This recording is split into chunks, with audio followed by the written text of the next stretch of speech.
la tierra reseca del oeste de Texas, un vaquero sereno rescató a una joven comanche de las arenas movedizas y le ofreció agua sin indagar su identidad. Creyó que viajaba sola. Al cabo de 2 días ella volvió, pero esta vez acompañada por 30 guerreros montados. Otros hombres habrían empuñado sus armas. Bo Ramsey simplemente se quitó el sombrero.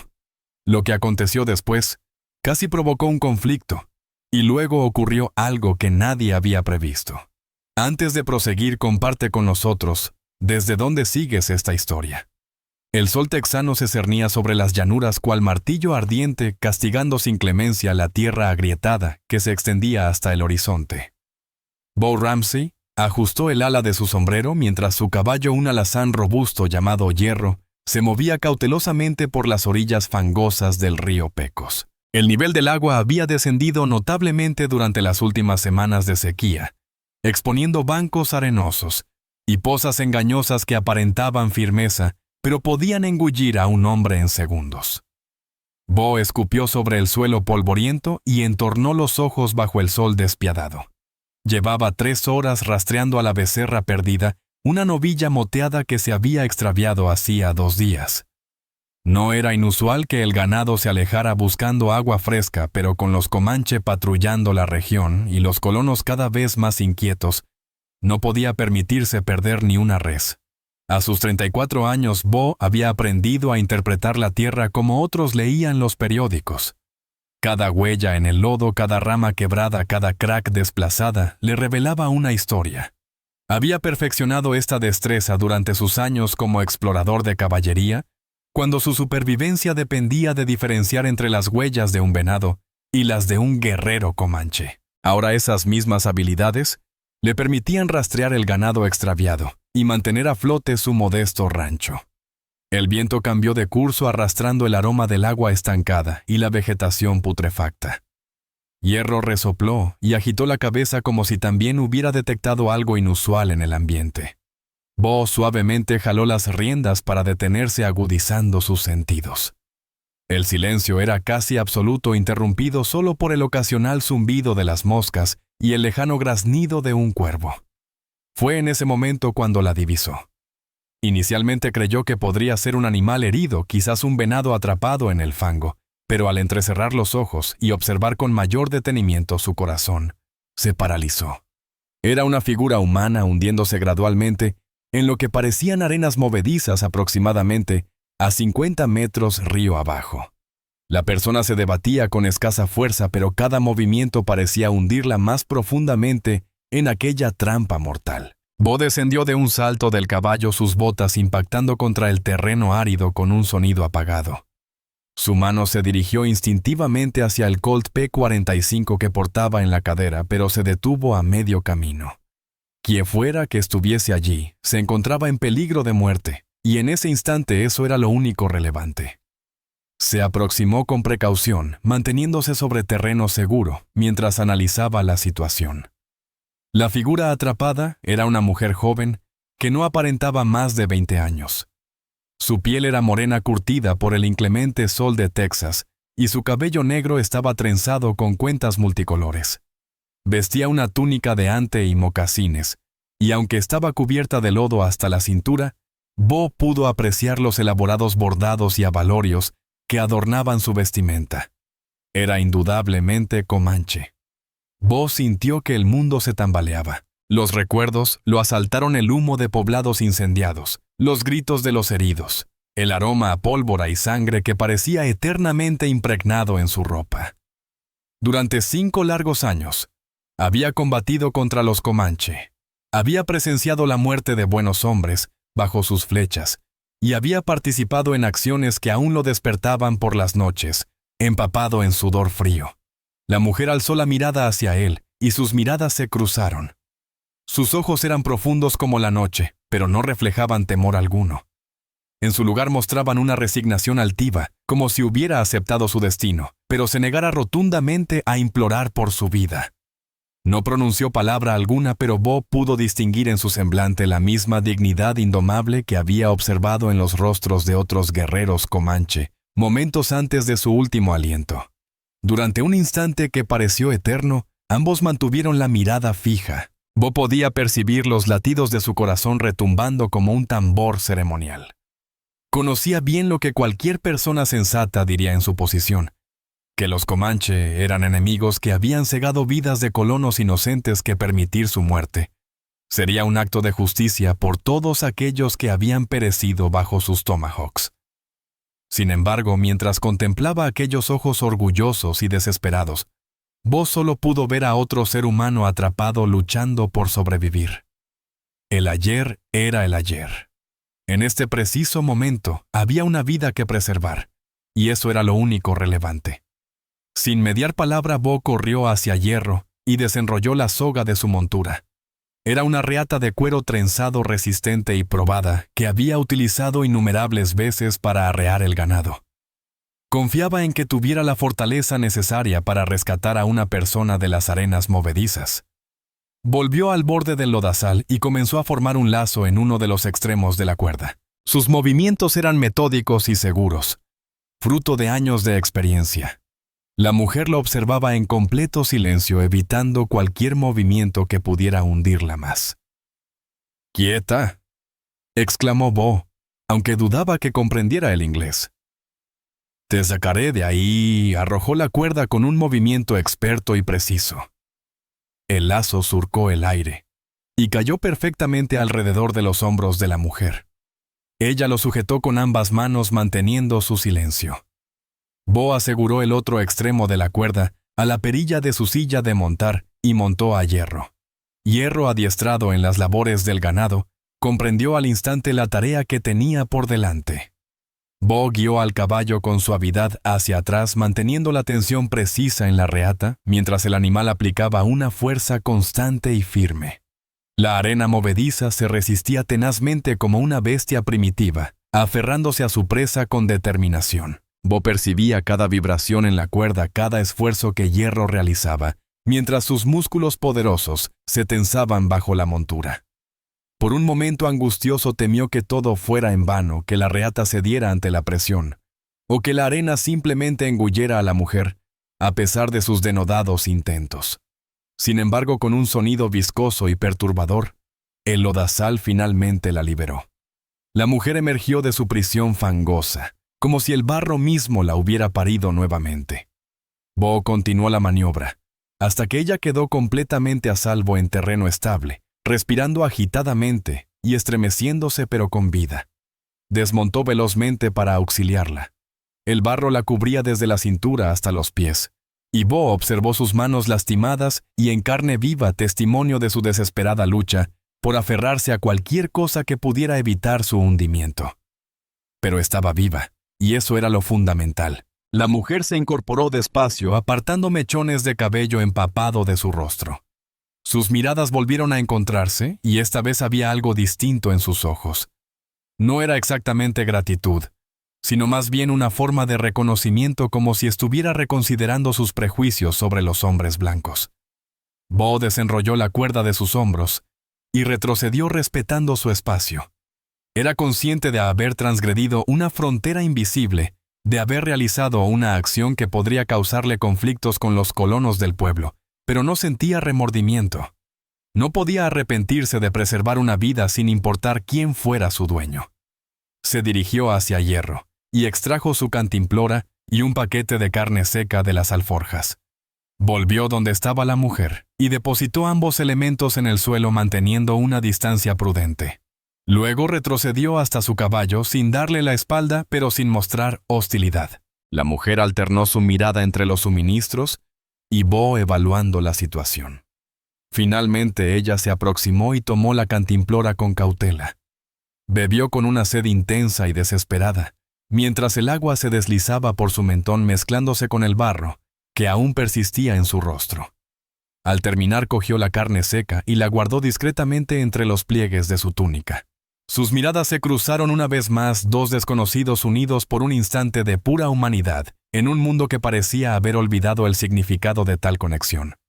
Bo aguardaba expectante esperando que pronunciara alguna palabra, pero ella mantuvo su silencio. No era un silencio nacido del temor o la sumisión, sino una elección consciente, como si las palabras fueran superfluas para expresar lo que había transcurrido entre ellos. Bo asintió levemente y volvió a montar a Hierro. Su tarea aquí había concluido. La había rescatado, le había proporcionado agua y alimento, y era momento de partir. Confiaba en que ella encontraría el camino de regreso a su pueblo, mientras él retomaba su búsqueda de la becerra extraviada. Mientras se alejaba, Bo resistió el impulso de mirar hacia atrás. Lo que estaba hecho, estaba hecho. Había actuado según los dictados de su conciencia y eso debía bastar. El sol continuaba castigando sin piedad y aún tenía ganado que localizar. Sin embargo, mientras Hierro lo conducía río arriba, Bo no lograba apartar de su mente aquellos ojos oscuros y orgullosos. Había algo en ellos que lo inquietaba no por lo que había percibido, sino por lo que no encontró. No había rastro de la aversión ni del desprecio feroz que esperaba ver en el rostro de una guerrera comanche. En su lugar, había detectado algo más sutil y complejo: inteligencia ciertamente, pero también una especie de evaluación, como si ella también estuviera reconsiderando sus propias convicciones. El día transcurrió sin más novedades. Bo descubrió rastros de la becerra perdida cerca de un grupo de mezquites, pero las huellas se desvanecían entre las rocas. Tendría que reanudar la búsqueda al día siguiente. Mientras el sol descendía en el horizonte tiñendo el cielo con matices de naranja y rojo intenso, Bo guió a Hierro de regreso al rancho. Su propiedad era sencilla pero acogedora. Una cabaña de troncos de una habitación, un establo resistente aunque pequeño, y un corral que él y Mul habían levantado con sus propias manos. No era ostentoso, pero le pertenecía, y después de tantos años sumergido en la guerra y la muerte, la serenidad de este refugio valía más que todas las riquezas de California. Mule Kessler aguardaba en el porche, su silueta familiar recortada contra la luz dorada del ocaso. Era un hombre de estatura baja pero robusto, con brazos tan gruesos como troncos, y una barba que parecía haber crecido libremente durante meses. Había servido bajo el mando de Bo durante la guerra, y cuando éste decidió establecerse en Texas, Mule lo siguió sin cuestionamientos. «¿Encontraste a esa condenada becerra?», inquirió Mule, mientras Bo desmontaba. «Seguí su rastro, pero lo perdí entre las rocas cerca del cañón», contestó Bo quitándole la silla a Hierro. «Tendré que continuar la búsqueda mañana». Mule asintió y tomó las riendas del caballo. «Me ocuparé de llevarlo al establo. Tienes esa expresión que pones cuando algo te preocupa». ¿Qué sucedió? Bo dudó un instante. Conocía a Mule desde hace años, y su amigo tenía razón. Algo lo perturbaba, pero no sabía cómo explicar los acontecimientos del día, ni si debería hacerlo. «Me encontré con una situación hoy», reveló finalmente.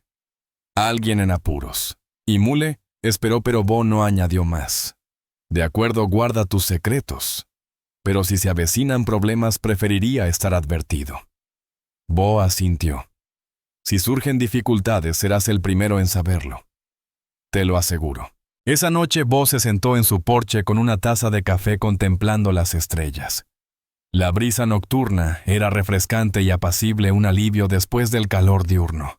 Sin embargo, su mente no encontraba sosiego. Los recuerdos que había mantenido sepultados durante años comenzaban a emerger tan nítidos como si hubieran sucedido el día anterior. Recordó Iron Creek, un poblado comanche, que había asaltado con su unidad hacía 5 años. Las instrucciones habían sido inequívocas: eliminar a todos los habitantes. Los superiores habían insistido en su necesidad, argumentando que los comanche solo entendían el lenguaje de la violencia. Como soldado disciplinado, Bo había cumplido las órdenes. Sin embargo, en aquel poblado había una anciana que se había colocado como escudo entre los militares y un grupo de niños aterrados. No portaba armas, solo su valentía y desesperación. La mirada de aquella mujer, rebosante de desafío y dignidad incluso ante la muerte inminente, había atormentado a Bo durante años. Hoy, en los ojos de la mujer atrapada en las arenas movedizas, había reconocido esa misma expresión. Idéntica dignidad inquebrantable. Igual resistencia a suplicar o mostrar fragilidad. Y por primera vez en mucho tiempo, Bo sintió que realizaba algo honorable, algo que podría compensar aunque fuera mínimamente el daño que había causado en el pasado. La brisa nocturna se deslizaba entre los mezquites, transportando el aroma de la salvia y la tierra reseca. En la lejanía, el aullido de un coyote encontró respuesta en otro más distante. Bo apuró su café e ingresó en la casa, pero el descanso se resistió a llegar. Cuando finalmente sucumbió al sueño, sus sueños se poblaron de miradas orgullosas y profundas, de arenas movedizas que devoraban el universo y de una soga que se extendía hacia una oscuridad sin fin, enlazando dimensiones que jamás debieron encontrarse. Al despertar con el alba siguiente, Bo percibió que algo fundamental había cambiado. El ambiente mismo parecía transformado, impregnado de posibilidades inexploradas. Mientras se alistaba y preparaba su desayuno, persistía la intuición de que el rescate del día anterior trascendía un simple acto de bondad. Representaba el comienzo de una travesía cuyo sendero aún no distinguía, pero que sabía debería recorrer hasta su conclusión, independientemente de su destino.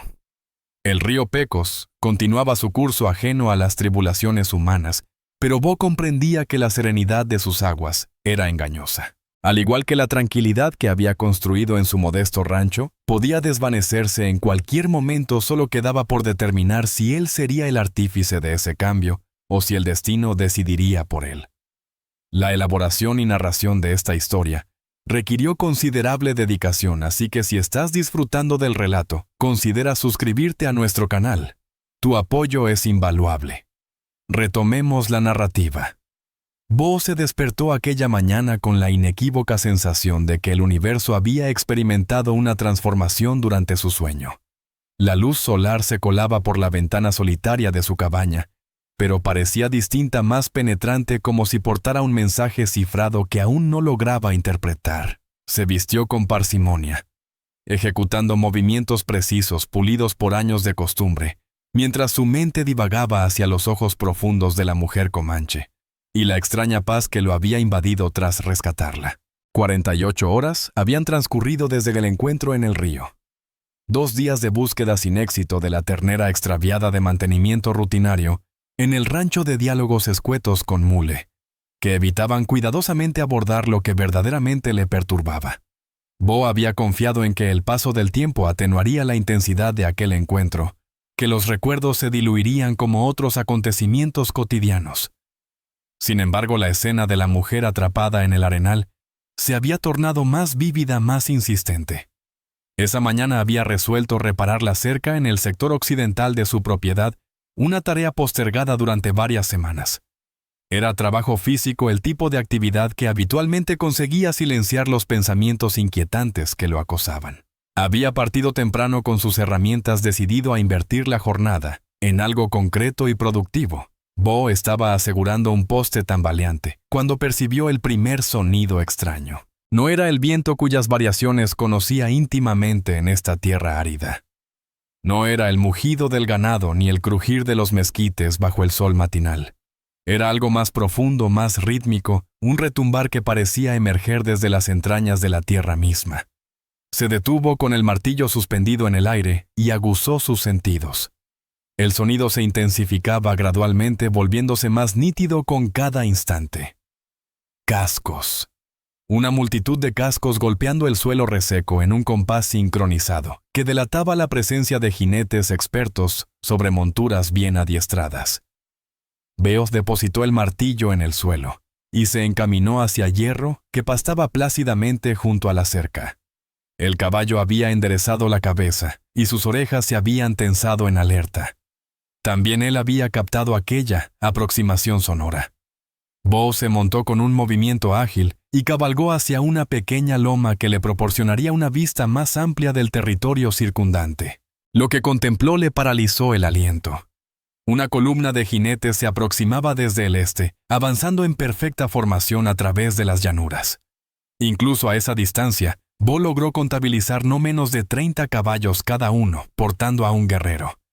La luz matinal destellaba sobre las puntas afiladas de las lanzas y los ornamentos metálicos de sus equipos. No cabalgaban a galope tendido. No había urgencia desesperada en su avance. se desplazaban con la precisión mortífera de depredadores, que conocen con exactitud su destino y sus intenciones al alcanzarlo. Eran Comanche.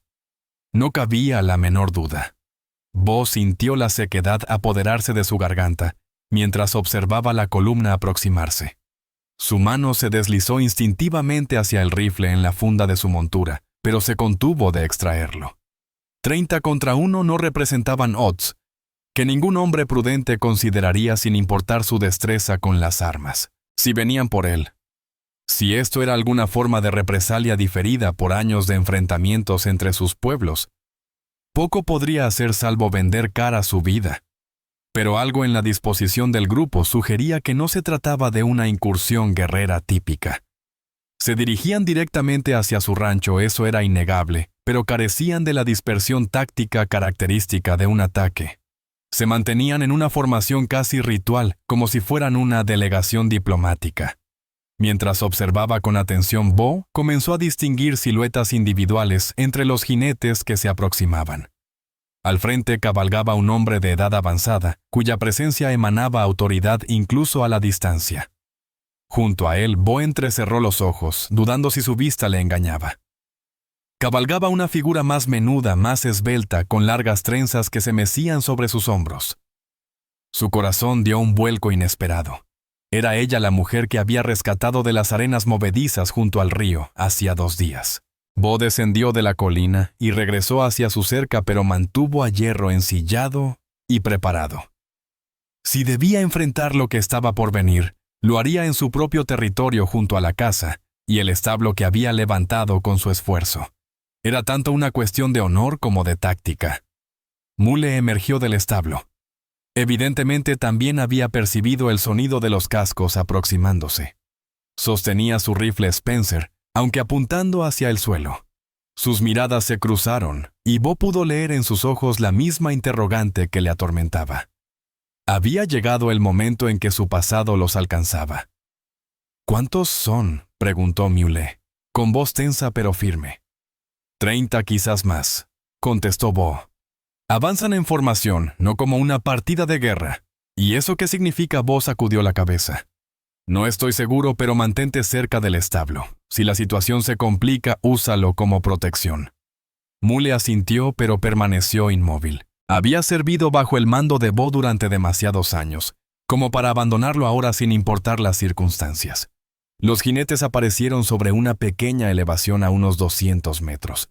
Ahora Bo podía verlos con claridad, y lo que observó confirmó sus sospechas. No era una partida de guerra, al menos no en el sentido convencional. Los guerreros vestían sus atuendos más elegantes, luciendo camisas de ante adornadas con cuentas y bordados meticulosos tocados de plumas que ondulaban suavemente con el movimiento de sus monturas, portando lanzas y escudos recién pintados que resplandecían bajo el sol. Al frente de la comitiva cabalgaba el anciano que Bo había identificado desde lejos. Era una figura majestuosa e imponente con su cabello plateado tejido en gruesas trenzas decoradas con ornamentos de plata. Su rostro mostraba profundas arrugas, testimonio de años de liderazgo y decisiones cruciales. Vestía una camisa de ante blanco decorada con símbolos misteriosos para Bo y sostenía en su brazo izquierdo un escudo circular que exhibía la imagen de un águila en pleno vuelo. Cabalgando a su lado tal como Bo había intuido, se encontraba la mujer del río.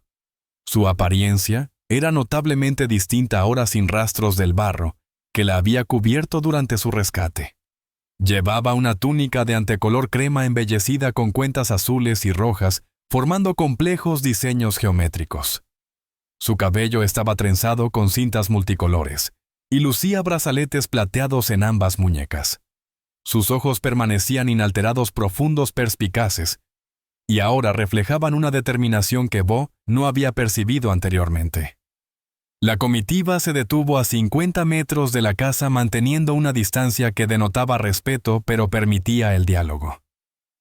El anciano alzó su mano y todos los jinetes se detuvieron al unísono. Un silencio absoluto invadió el ambiente, interrumpido únicamente por el ocasional resoplido de los caballos y el suave murmullo del viento entre los mezquites. Bo inspiró profundamente antes de espolear a Hierro hacia adelante. Era consciente de que este momento era decisivo, que las siguientes palabras y acciones determinarían si este encuentro culminaría en violencia o tomaría un rumbo completamente distinto. Se detuvo a 20 metros del grupo, una distancia apropiada para dialogar sin resultar amenazante. El anciano tomó la iniciativa, su voz grave y potente, atravesando sin esfuerzo el espacio entre ellos. «Soy Viento Alto, líder supremo de los Quahadi», pronunció en un inglés medido pero fluido. «Esta es mi hija Agioka». Bo respondió con una inclinación respetuosa. «Me llamo Bo Ramsey. Esta tierra me pertenece». «Lo sé perfectamente», contestó Viento Alto. «Mi hija me ha relatado tu noble gesto hacia ella hace 2 soles». La palabra «noble» resonaba extraña en la atmósfera desértica, cargada de significados que Bo no lograba descifrar por completo. Dirigió su mirada hacia Agioka, y ella le devolvió la mirada con aquellos ojos profundos que parecían penetrar hasta su alma. «Simplemente actué como cualquier hombre honorable lo habría hecho», expresó Bo. Una tenue sonrisa se dibujó en el rostro de Viento Alto. Tal vez, pero pocos hombres mostrarían tal compasión hacia una mujer comanche. No en estos tiempos turbulentos. Bo guardó silencio, consciente de la verdad en las palabras del jefe. La mayoría de los colonos habrían ignorado la situación, o peor aún, habrían visto una oportunidad para capturar una prisionera. Su decisión de actuar diferente había traído a estos 30 guerreros hasta su propiedad. «He venido a manifestar el agradecimiento de mi pueblo», prosiguió Viento Alto. «Agioka es invaluable para nosotros, no solo como mi heredera, sino como una de nuestras curanderas más jóvenes y prometedoras. Su ausencia habría sido devastadora». Bo inclinó la cabeza con humildad. «Me complace haber sido de ayuda». Viento Alto examinó detenidamente el semblante de Bo, como intentando descifrar un mensaje en una lengua desconocida. Tras una pausa retomó la palabra. «Mis guerreros están sedientos después del extenso viaje hasta aquí. ¿Nos permitirías que nuestros caballos beban de tu río?» Era una solicitud sencilla, pero Bo comprendía su profundo significado. Autorizar que un grupo de guerreros comanche utilizara los recursos de su tierra representaba un acto de confianza recíproca, que podría interpretarse de diversas maneras. Sin embargo, al observar los rostros de los jinetes ante él, Bo no percibió hostilidad. Vio sed, fatiga y lo que parecía ser una cautelosa esperanza. «Por supuesto», respondió. «El río pertenece a todos los que necesitan saciar su sed». Un murmullo apenas perceptible se extendió entre los guerreros. Viento Alto asintió con solemnidad, y Bo habría podido jurar que detectó aprobación en la mirada del jefe. «Eres un hombre singular, Bo Ramsey», pronunció Viento Alto. «Agioka me informó que no solicitaste recompensa alguna por tu asistencia, que simplemente te marchaste». «Existían numerosas tareas pendientes», respondió Bo, «pero optaste por no realizarlas. Eso revela mucho sobre tu naturaleza como hombre». El jefe realizó un gesto con su mano y los guerreros comenzaron a desmontar. Se desplazaban con precisión militar, algunos conduciendo los caballos hacia el río, mientras otros permanecían vigilantes, estableciendo naturalmente un perímetro defensivo. Resultaba evidente que pese al carácter ceremonial del encuentro, se mantenían preparados para cualquier contingencia. Agioka descendió de su caballo y se aproximó a Bo. Al llegar a su lado, extrajo un objeto de una bolsa de cuero que portaba al hombro. Era un cuchillo dentro de una vaina ornamentada evidentemente de manufactura comanche, con un mango labrado y decorado con incrustaciones de turquesa. «Este cuchillo perteneció a mi hermano», expresó hablando por primera vez desde su llegada. «Falleció con honor combatiendo contra los soldados azules hace 2 inviernos. Ahora te pertenece». Bo observó el cuchillo, luego a Agioka, y nuevamente el cuchillo. Comprendía la importancia del obsequio. Entre los comanche, entregar el arma de un guerrero caído representaba uno de los máximos honores posibles. Sin embargo, también entendía las implicaciones. Aceptar el regalo significaría establecer un vínculo, una deuda de honor que podría afectar su vida de formas imprevisibles. «Es un honor extraordinario», manifestó finalmente, «pero no estoy seguro si debería». «Lo aceptarás», interrumpió Viento Alto, su voz transmitiendo la autoridad absoluta de un líder acostumbrado a ser obedecido. Mi hija Sia ha decidido honrarte de esta manera. Rechazar su regalo sería rechazar su honor y por extensión el de nuestro pueblo. Bo asintió y tomó el cuchillo. El cuchillo pesaba considerablemente en sus manos, con un equilibrio perfecto, y pudo percibir las innumerables horas de meticulosa artesanía invertidas en su elaboración. Lo aseguró en su cinturón junto al Colt, que había sido su compañero durante incontables años. En la distancia, Bo distinguió una columna de polvo que se aproximaba desde la dirección del poblado. Jinetes cabalgando a gran velocidad. Su corazón se estremeció al comprender el significado de aquella señal. Alguien había avistado a los Comanche dirigiéndose hacia su propiedad y había corrido a dar aviso al pueblo. Con toda probabilidad, en menos de una hora cada habitante de Bitter Creek estaría al tanto de que Bo Ramsey había estado recibiendo a indígenas en sus tierras. Viento Alto también había detectado la nube de polvo y su mirada se tornó más severa. «Parece que nuestra presencia no permanecerá inadvertida», comentó. «No», confirmó Bo. «Me temo que no». El jefe escrutó el semblante de Bo durante unos instantes. Después asintió como si hubiera alcanzado una resolución interna. «Entonces debemos partir sin demora. Pero graba esto en tu memoria, Bo Ramsey. Tus acciones de hoy y las de hace 2 días permanecerán en nuestro recuerdo. Si alguna vez precisas del apoyo de los Quajadi, envía una señal al cañón del Águila al septentrión. Siempre habrá alguien vigilante». Tras estas palabras, Viento Alto realizó otra señal, y sus guerreros comenzaron a reagruparse y montar sus caballos. La maniobra completa no requirió más de 10 minutos, pero Bo observó que habían saciado su sed y la de sus monturas, e incluso algunos habían aprovisionado sus cantimploras para el retorno. Agioka fue la última en montar. Se aproximó a Bo una vez más, y por un momento pareció que deseaba expresar algo adicional. En su lugar simplemente inclinó la cabeza una única vez, con la solemnidad de quien sella un pacto sagrado. Después se desvanecieron 30 jinetes moviéndose como un único ser a través de la planicie, dejando únicamente una estela de polvo y el eco de los cascos como testimonio de su presencia. Bo permaneció inmóvil junto a su cerca, a medio reparar, sintiendo el peso inusual del cuchillo Comanche contra su cadera, mientras observaba a los jinetes desaparecer en el horizonte distorsionado por el calor. A su lado, Mule finalmente bajó su rifle y emitió un silbido suave. «Vaya», comentó Mule. «Eso fue peculiar». Bo asintió sin responder. Era consciente de que lo ocurrido superaba lo meramente peculiar. Era uno de esos momentos decisivos que alteraría el curso de todo, dejando una marca indeleble en él y en su rancho de formas que aún no alcanzaba a comprender. La polvareda levantada por los jinetes que se aproximaban desde el pueblo se hacía cada vez más visible. Bo logró distinguir al menos 3 caballos, probablemente exploradores del pueblo que venían a investigar los rumores sobre actividad comanche en la zona. Rozó la empuñadura del cuchillo comanche en su cinturón y exhaló profundamente. Las próximas horas prometían ser interminables, y presentía que esto era solo el preludio de dificultades más serias que se avecinaban como nubarrones en el horizonte. Bo no necesitó esperar demasiado para identificar a los jinetes que se aproximaban desde el poblado.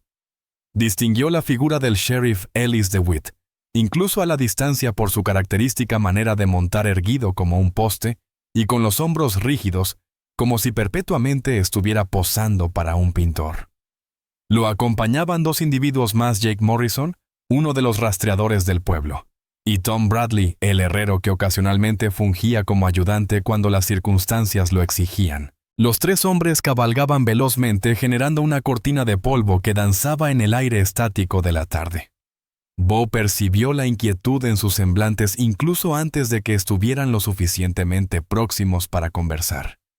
DeWitt mostraba esa peculiar expresión que adoptaba cuando algo perturbaba su sentido del orden y dominio, una combinación de fastidio y oportunismo político que Bo había aprendido a interpretar con el paso del tiempo.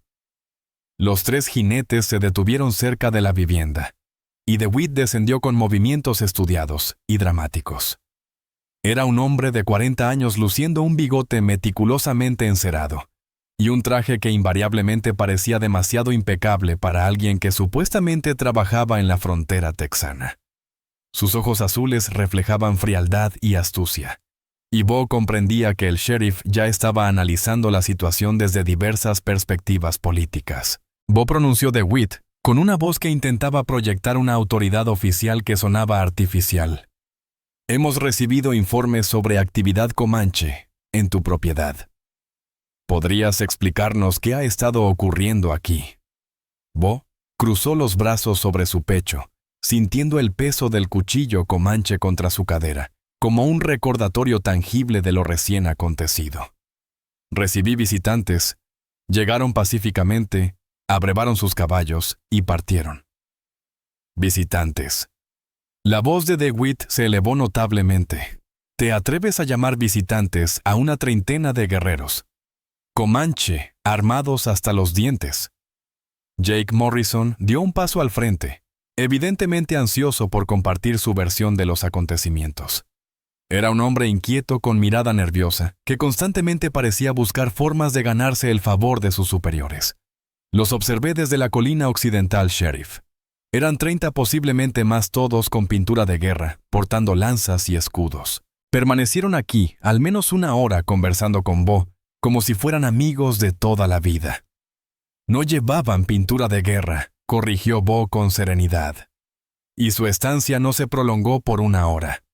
Fueron 15 minutos 20 cuando mucho. Y eso debería tranquilizarnos, intervino Tom Bradley con su voz áspera por años de inhalar el humo de la herrería. 15 minutos. Son más que suficientes para planear una emboscada. ¿No te parece? Bo observó detenidamente a los tres hombres, reconociendo en sus expresiones aquella familiar mezcla de temor y hostilidad que había presenciado innumerables veces durante la guerra. Era ese tipo de miedo que transformaba a ciudadanos comunes en turbas violentas, que convertía la desconfianza en agresión con una rapidez que siempre le había perturbado. No estaban planeando ningún ataque, afirmó Bo. Vinieron a mostrar su gratitud. Gratitud. DeWitt se quitó el sombrero y se pasó la mano por su cabello ralo. ¿Gratitud por qué, Bo? Dudó momentáneamente. Era consciente de que cualquier palabra suya sería transmitida al pueblo, probablemente adornada con detalles dramáticos, que harían crecer la historia con cada nueva narración. Pero también sabía que mentir solo agravaría la situación a largo plazo. Auxilié a una de los suyos hace unos días. Se encontraba en apuros cerca del río. DeWitt se colocó nuevamente el sombrero entrecerrando los ojos. ¿Qué clase de auxilio? El tipo de ayuda que cualquier cristiano ofrecería a alguien en peligro. Maldición, Bo, explotó Bradley. Deja de hablar con rodeos. ¿Qué demonios hiciste? Bo sintió que su paciencia se agotaba. Salvé a una mujer de hundirse en arenas movedizas. Le proporcioné agua y alimentos. Eso es todo. Los tres hombres intercambiaron miradas cargadas de significado. DeWitt avanzó un paso más, reduciendo su voz a un susurro confidencial. Bo, reconozco tu buen corazón. Es una cualidad que siempre he admirado en ti, pero necesitas comprender la situación delicada en la que nos pones a todos. Los colonos están inquietos. Circulan rumores sobre los comanche reagrupándose preparando una nueva oleada de ataques. Y ahora apareces tú socializando con ellos. No estaba socializando con nadie, protestó Bo. Solo hice lo que consideré correcto. Lo correcto. Morrison soltó una risa amarga. ¿Correcto para quién exactamente? Para los comanche que masacraron a la familia Henderson el año anterior. Para los pequeños que fueron raptados del asentamiento de Cedar Creek. Bo sintió una punzada de remordimiento. Conocía perfectamente esas historias. Había sido testigo directo de las consecuencias de las incursiones comanche. Pero también había presenciado las atrocidades que los soldados habían perpetrado en los poblados comanche. No se puede generalizar sobre los comanche, argumentó Bo. Al igual que no todos los blancos somos iguales. Ese pensamiento es sumamente peligroso, advirtió DeWitt con un tono amenazador. Especialmente para alguien que vive tan apartado como tú. ¿Qué sucedería si decidieran que tu amistad no es suficiente? Si vinieran por ti durante la noche, Bo enfrentó la mirada del sheriff. Entonces me ocuparé de eso cuando ocurra. DeWitt exhaló dramáticamente como si la obstinación de Bo lo hubiera agotado.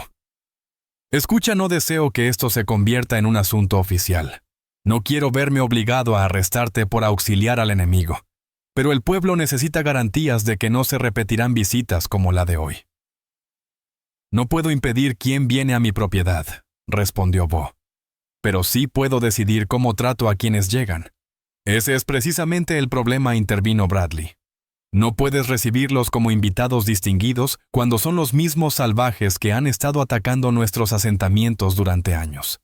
La palabra salvajes impactó a Bo como un golpe físico. Era un término que había escuchado innumerables veces durante su servicio en el ejército, una palabra que él mismo había pronunciado en sus días de juventud e ignorancia. Pero ahora, después de haber contemplado la mirada profunda de Ahyoka, después de haber sido testigo de la nobleza e inteligencia que emanaba Viento Alto, esa palabra le resultaba hueca y despiadada. Quizás el verdadero problema radicaba en que todos estábamos tan concentrados en vernos como enemigos que habíamos olvidado nuestra humanidad compartida. DeWitt dio un paso al frente con el rostro encendido de ira. Humanidad, después de toda la destrucción que han causado. Después de todas las familias que han destrozado. ¿Y qué hay de todas las familias Comanche que nosotros hemos aniquilado? Contraatacó Bo. ¿Qué hay de los poblados que hemos reducido a cenizas? De los niños inocentes que hemos masacrado. Un silencio pesado y amenazador se instaló en el ambiente. Los tres hombres miraron a Bo como si hubiera pronunciado una blasfemia imperdonable, como si hubiera cruzado un límite sagrado. Finalmente DeWitt rompió el silencio con una voz gélida. Bo, parece que el sol del desierto te ha trastornado, o quizás la soledad te ha afectado demasiado, pero lo que acabas de decir suena peligrosamente a traición. No es traición expresar la verdad. ¿La verdad? Morrison soltó una carcajada amarga. La verdad es que somos iguales a esos salvajes que arrancan cabelleras a mujeres y niños. Bo sintió la ira bullir en su interior, pero se esforzó por mantener la compostura.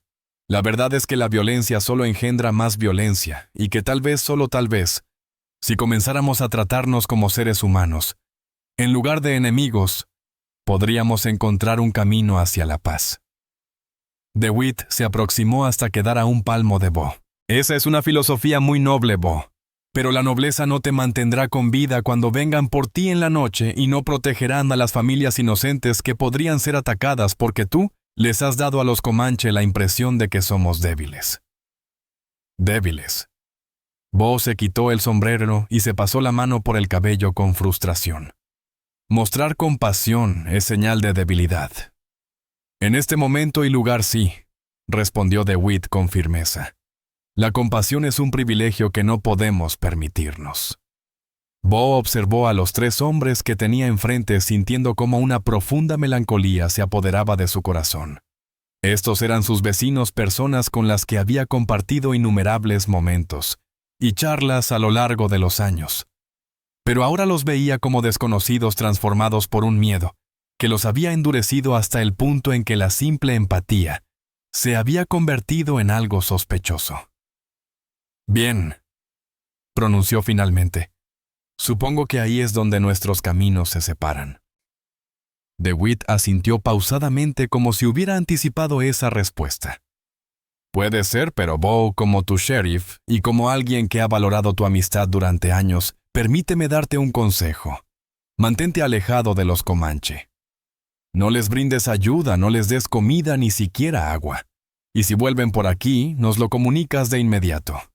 Y si no lo hago, o tendré que considerarte una amenaza para la seguridad de este condado, y ninguno queremos llegar a ese extremo, ¿verdad? Bo se colocó nuevamente el sombrero sintiendo el peso de la amenaza velada en las palabras del sheriff. No, supongo que no. DeWitt asintió satisfecho, aparentemente convencido de haber logrado intimidar a Bo hasta someterlo. Me alegra que lo entiendas. Los tres hombres montaron sus caballos, y DeWitt se inclinó sobre su montura. Y Bo, el reverendo Bray, está preparando un sermón especial este domingo sobre la importancia de la lealtad y la unidad en tiempos difíciles. Sería grato verte allí. Con estas palabras, los 3 jinetes se alejaron levantando una nube de polvo a su paso. Bo los observó hasta que se perdieron de vista. Luego se giró hacia Mule, quien había permanecido callado durante toda la conversación. «Vaya», dijo Mule escupiendo al suelo. Eso fue tan sutil como un mazazo en la cabeza. Bo asintió. DeWitt nunca se ha caracterizado por su delicadeza. ¿Qué piensas hacer? Bo miró hacia el horizonte donde el sol comenzaba a ocultarse tras las lejanas montañas. Aún no lo sé. Pero no permitiré que el temor dirija mi vida. El miedo puede ser algo beneficioso, Bo, particularmente cuando hay 30 guerreros Comanche implicados. No temo a los Comanche Mule. Lo que me preocupa es el rumbo que estamos tomando. El transformarnos en algo que me niego a hacer. Mule examinó detenidamente el semblante de su compañero durante un extenso instante. ¿Y qué hay del pueblo? ¿Qué sucederá con DeWitt y sus advertencias? Bo rozó la empuñadura del cuchillo Comanche que llevaba en el cinto. Supongo que tendremos que aguardar y ver qué acontece. Esa noche, mientras Bo descansaba en su porche saboreando un café y contemplando el firmamento, distinguió un resplandor naranja en dirección al poblado. Comprendía su significado. Era el fuego de una asamblea nocturna, seguramente en la iglesia o en el edificio del ayuntamiento. Los habitantes estarían congregándose para discutir los sucesos ocurridos en su rancho, alimentando mutuamente sus temores hasta transformarlos en algo más amenazador. La brisa nocturna transportaba el eco de voces alteradas, aunque las palabras resultaban indescifrables. No necesitaba escucharlas para conocer el contenido de la discusión. Había presenciado suficientes reuniones similares durante la guerra para reconocer el patrón. Primero surgía la indignación, después las exigencias de acción, y finalmente el acuerdo de que algo debía realizarse. Bo concluyó su café e ingresó a la vivienda. Sin embargo, el descanso se resistía a llegar. Cada vez que cerraba los párpados, visualizaba el rostro de Agioka, la serena dignidad en su mirada, cuando le había entregado el cuchillo de su hermano. Y cada vez que comenzaba a adormecerse, resonaban las palabras de DeWitt. La misericordia es un lujo que no podemos permitirnos. Pero Bo sabía que el sheriff estaba equivocado. La misericordia no era un lujo.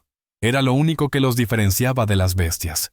Y sin importar las repercusiones, sin considerar las intimidaciones o coacciones, no iba a abandonarla. El resplandor anaranjado en el horizonte había continuado hasta las primeras horas de la madrugada, y cuando Bo finalmente sucumbió al sueño, sus pesadillas estuvieron plagadas de gritos furiosos y el retumbar lejano de cascos sobre la tierra reseca. Se despertó antes del alba con una sensación inquietante de que algo andaba terriblemente mal. Una intranquilidad que se asentaba en sus entrañas como metal helado. Se vistió silenciosamente y salió al porche donde la brisa matutina aún transportaba el olor penetrante del humo.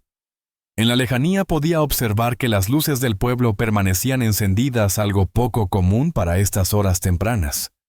Bitter Creek era una población que se retiraba temprano y despertaba con el sol, pero esta noche parecía que el descanso había eludido a muchos. Bo se dirigió hacia el establo para inspeccionar a los caballos y alimentar al ganado siguiendo la rutina que había establecido desde que se asentó en estas tierras. Pero algo en el ambiente le susurraba que esta no sería una mañana ordinaria. Había una tensión, una electricidad característica que antecedía a las tormentas, aunque el firmamento estaba completamente despejado. Fue al encaminarse hacia el corral cuando lo descubrió. Inicialmente creyó que su vista le jugaba una mala pasada en la tenue luminosidad del amanecer, pero conforme se aproximaba la imagen, se tornaba más nítida y más espeluznante. Suspendido del poste de la cerca que había estado reparando el día anterior, había algo que le provocó náuseas. Era una ternera joven, probablemente la misma que había estado buscando durante varios días, pero ahora yacía sin vida colgada por sus patas traseras del poste de madera. Su garganta había sido seccionada y la sangre había goteado hasta formar un charco oscuro en la tierra. Pero lo que desató una furia gélida corriendo por sus venas no fue únicamente la muerte del animal, sino la brutalidad ejercida sobre él. La habían mutilado intencionadamente cercenando sus orejas y cola y habían grabado símbolos toscos en su costado. No eran marcas Comanche.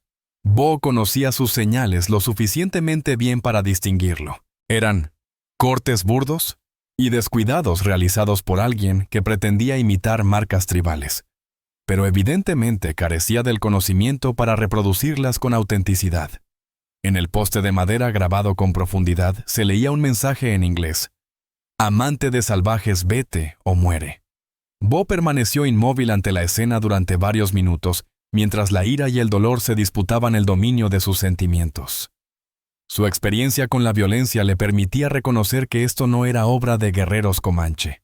Era la firma de hombres blancos, probablemente habitantes de su propio pueblo, intentando transmitir un mensaje envuelto en una brutalidad que pudieran atribuir a otros. El crujir de pisadas a sus espaldas lo hizo girar. Mule se aproximaba desde la vivienda sosteniendo su rifle y con una expresión grave en su semblante. «Los percibí durante la noche», comentó Mule, observando la escena con repugnancia. «Supuse que serían coyotes merodeando el ganado. Debí haber salido a investigar». «No hubieras logrado detenerlos», replicó Bo, «y posiblemente estarías ahora colgado junto a la ternera». Mule se acercó para examinar las heridas del animal. «Malditos cobardes. Ni siquiera tuvieron la valentía de confrontarte directamente». Bo asintió, pero su mente ya analizaba las consecuencias más profundas del incidente. Esto superaba una simple amenaza personal. Era una declaración.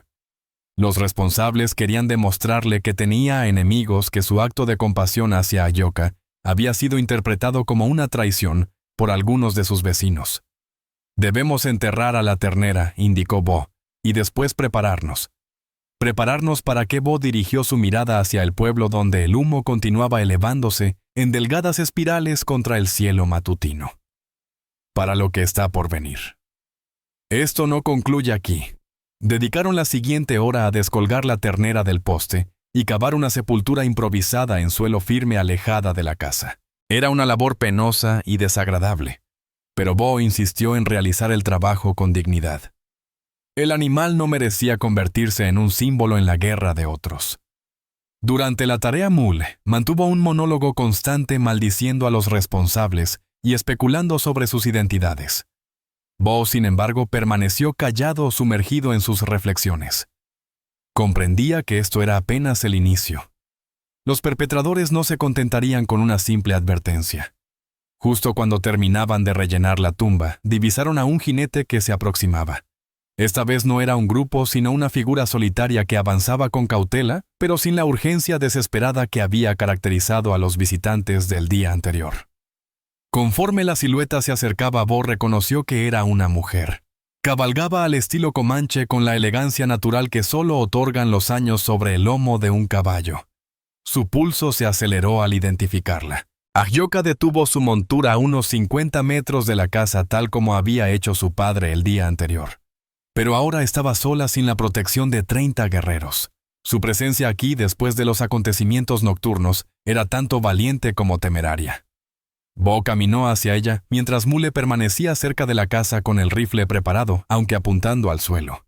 Se detuvo cuando estuvo lo suficientemente cerca para conversar sin alzar la voz. «Es peligroso que estés aquí», advirtió. «Especialmente sola». Ahyoka observó el poste donde había estado colgada la becerra, antes de volver su mirada hacia Bo. Sus ojos oscuros transmitían una comprensión que trascendía las palabras. «Vi el humo de sus hogueras durante la noche», expresó en su cuidadoso inglés, «y escuché a los búhos hablando de muerte en la oscuridad». Bo frunció el ceño. Búhos, una sonrisa sutil casi imperceptible cruzó el rostro de Ahyoka. «Así llamamos a nuestros exploradores cuando se mueven en la noche. Observaron lo que los hombres de tu pueblo hicieron aquí». Bo sintió un escalofrío recorrer su espalda. «Tus centinelas estuvieron aquí durante la noche. Hay personas en mi comunidad que desconfían de tu gente. Nako, mi primo, había insistido en mantener vigilancia. Ahora se confirma que tenía razón. ¿Y qué acciones tomará Nako con esta información?». Los ojos de Ahyoka se tornaron sombríos. Mi primo es un guerrero y su mentalidad es la de un guerrero. Está convencido de que la sangre debe pagarse con sangre. Bo se frotó el rostro sintiendo el peso del agotamiento. Esto solo empeorará la situación. Les proporcionará a los habitantes del pueblo exactamente el pretexto que buscan para justificar sus intenciones. Lo comprendo, respondió Agioka. Por eso he venido para alertarte y para hacerte una petición. Kual Agioka descendió de su caballo y se aproximó a Bo. Al estar cerca extrajo algo de una bolsa que llevaba cruzada al hombro. Era una crack pequeña, pulida y oscura con inscripciones que Bo no podía descifrar. Esta es una crack parlante, explicó. En mi tribu, cuando alguien porta una de estas, indica que viene en paz, sea para negociar o para advertir. Nadie puede dañar a quien la lleve. Bo sostuvo la crack sorprendido por su peso inesperado en su mano. ¿Por qué me entregas esto? Porque preveo que habrá violencia y creo que será pronto. Y cuando ocurra quiero que busques a mi padre o a mí. Necesitamos dialogar antes de que las palabras pierdan su valor.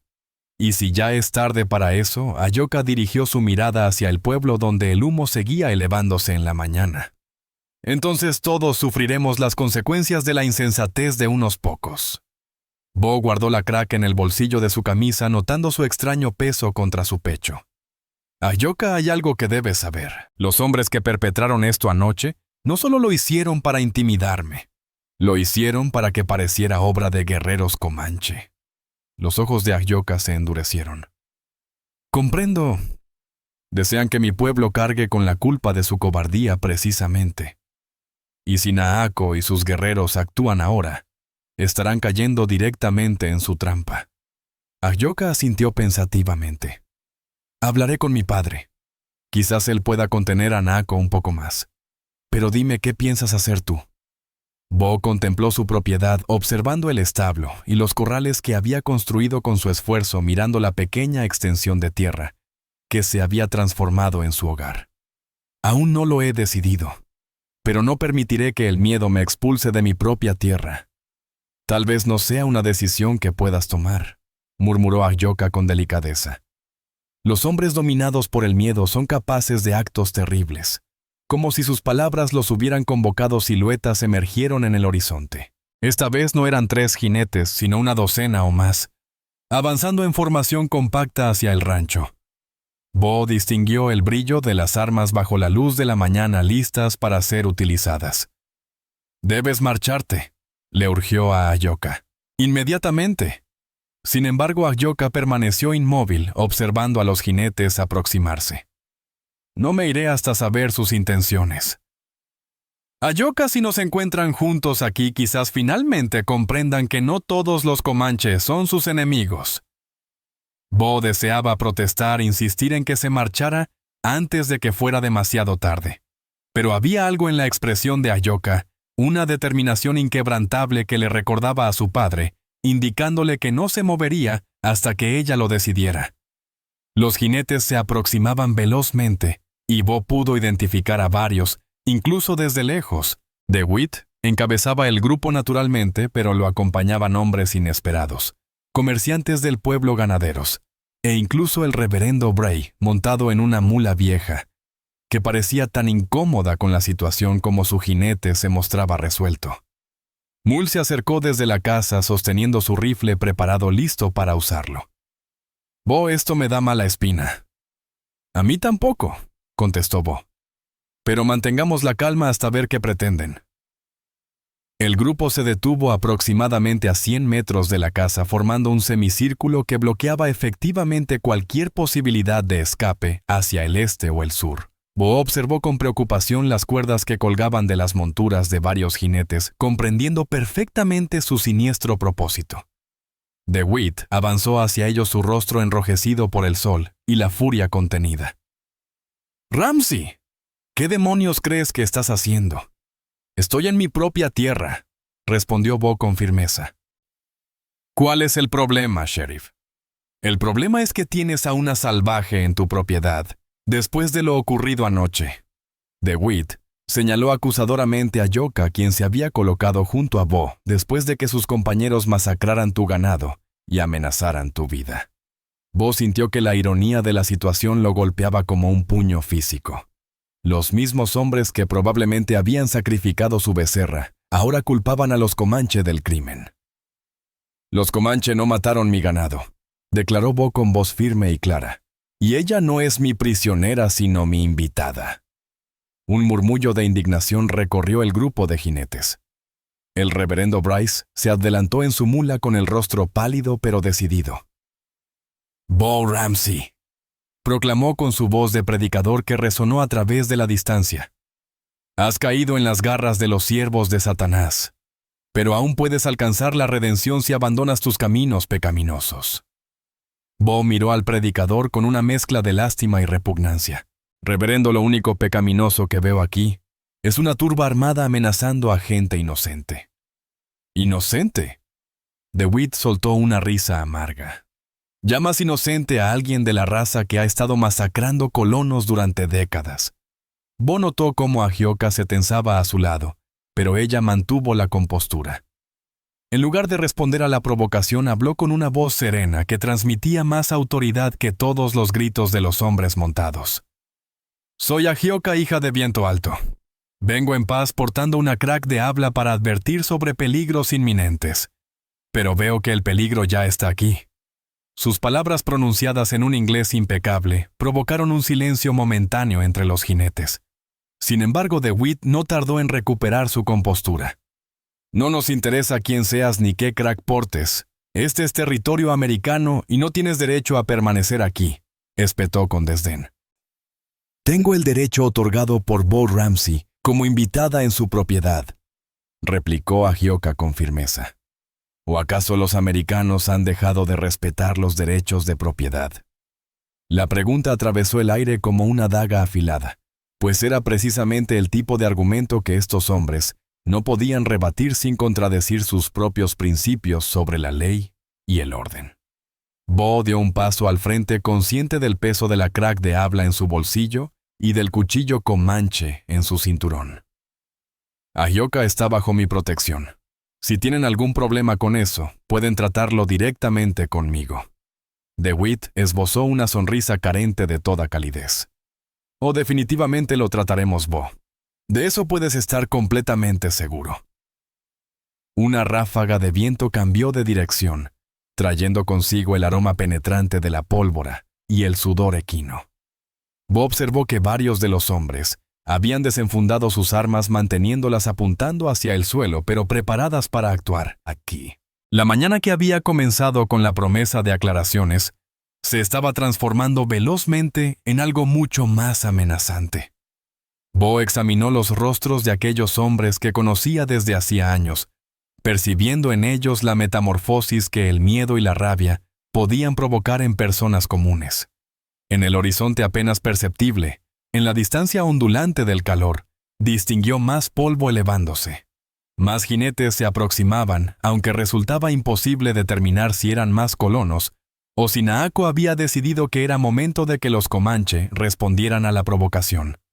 De cualquier forma, Bo comprendía que los próximos minutos definirían si esta confrontación concluiría con palabras o con sangre derramada en la árida tierra texana. La tensión en el ambiente era tan densa que Bo podía sentirla como una presión física en su pecho. Los 12 hombres montados formaban un semicírculo amenazador, sus armas preparadas, aunque todavía no apuntaran directamente. DeWitt mantenía su posición dominante, su rostro encendido no solo por el inclemente sol, sino por una furia que parecía intensificarse con cada segundo transcurrido. Bo percibía la presencia de Ahioka a su lado, serena y resuelta, aunque podía detectar la tensión que recorría cada fibra de su cuerpo. Ambos eran conscientes de estar caminando sobre el filo de un precipicio donde cualquier palabra mal elegida o gesto imprudente podría desencadenar una oleada de violencia incontrolable. La nube de polvo en el horizonte se aproximaba inexorablemente, y ahora Bo podía distinguir las siluetas con claridad. Su corazón se estremeció al comprender lo que sus ojos revelaban. Eran guerreros Comanche, no menos de 20, cabalgando en formación de combate directamente hacia el lugar de la confrontación. «Maldición», susurró Mule desde su punto de observación cerca de la vivienda. «Esto se va a complicar rápidamente». DeWitt también había detectado a los jinetes aproximándose, y su semblante se tornó aún más severo. «Vaya, vaya», vociferó. «Parece que tus amigos salvajes vienen a tu rescate, Ramsay». «No son mis amigos», contestó Bo, consciente de que nadie le daría crédito. «Y no vienen por mí».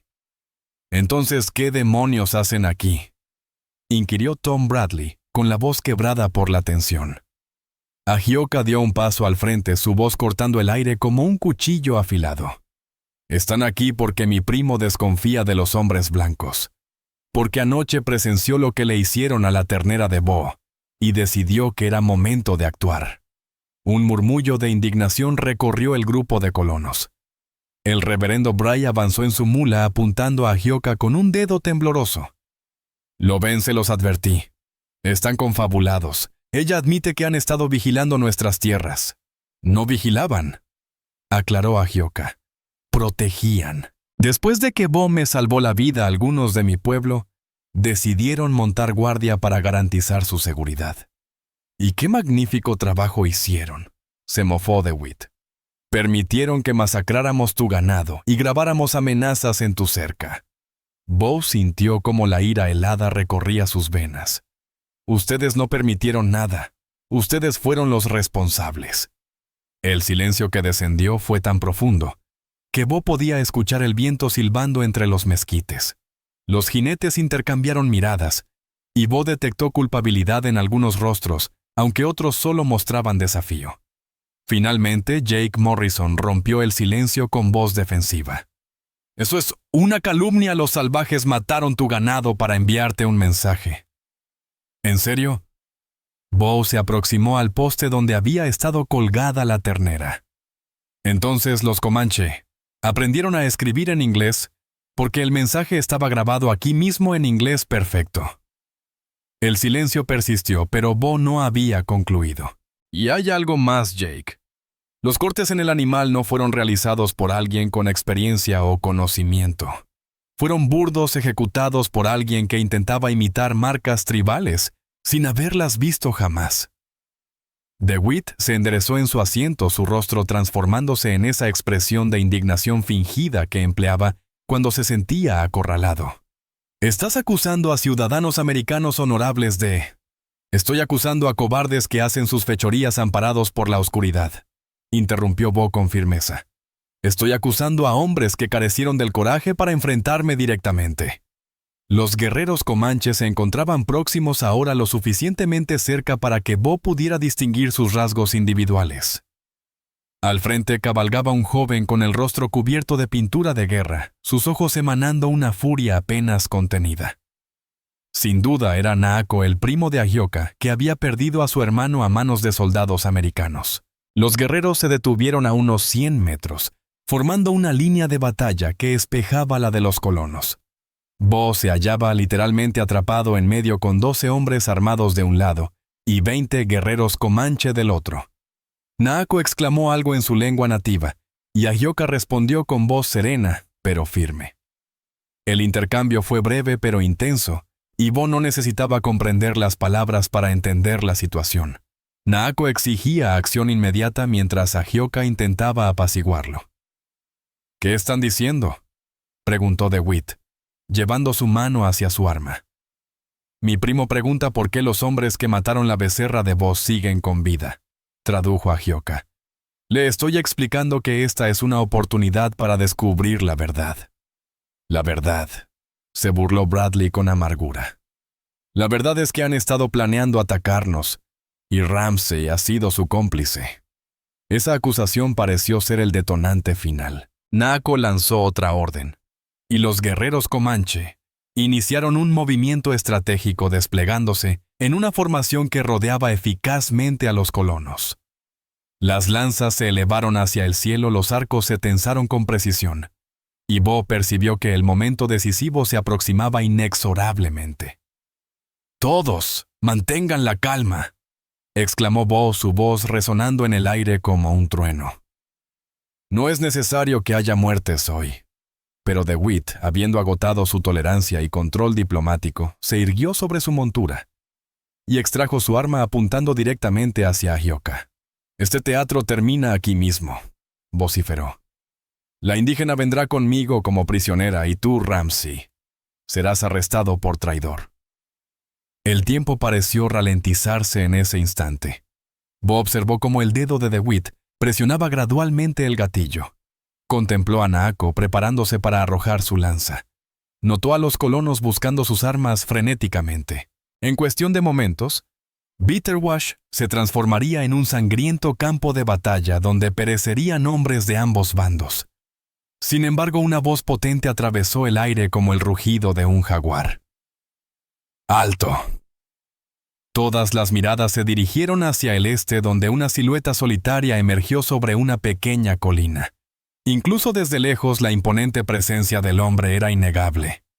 Viento Alto se aproximaba montado en su caballo de batalla, su majestuoso tocado de plumas danzando con la brisa, su escudo decorado resplandeciendo bajo la luz solar. No cabalgaba en soledad.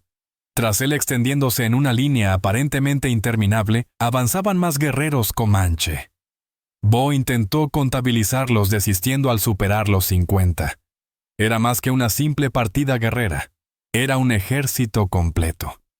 Viento Alto se acercó con parsimonia, exhibiendo la dignidad solemne que solo décadas de liderazgo pueden otorgar. Al alcanzar una distancia que permitía hablar sin elevar la voz, se detuvo observando a todos los presentes con una mirada que mezclaba desencanto y resolución. «Vine esperando encontrar hombres», pronunció su voz grave resonando en el aire inmóvil. «En su lugar hallo niños jugando con fuego». DeWitt mantenía su revólver apuntando hacia Ahyoka, aunque Bo notó que su mano temblaba visiblemente. «Esto no te incumbe, salvaje. Esta es tierra americana». Los ojos de Viento Alto se tornaron fríos como el acero. «Esta tierra era el hogar de mis ancestros, cuando tus antepasados apenas aprendían a dar sus primeros pasos. Pero no he cabalgado hasta aquí para debatir sobre territorios». El líder Comanche dirigió su mirada penetrante hacia Bo, sus ojos reflejando una mezcla de admiración y melancolía. «He venido porque mi hija me habló de un hombre que arriesgó su vida para salvarla de ella sin esperar nada a cambio. Un hombre que demostró tener honor en un mundo que parece haberlo olvidado». Después volvió su mirada hacia DeWitt y los colonos.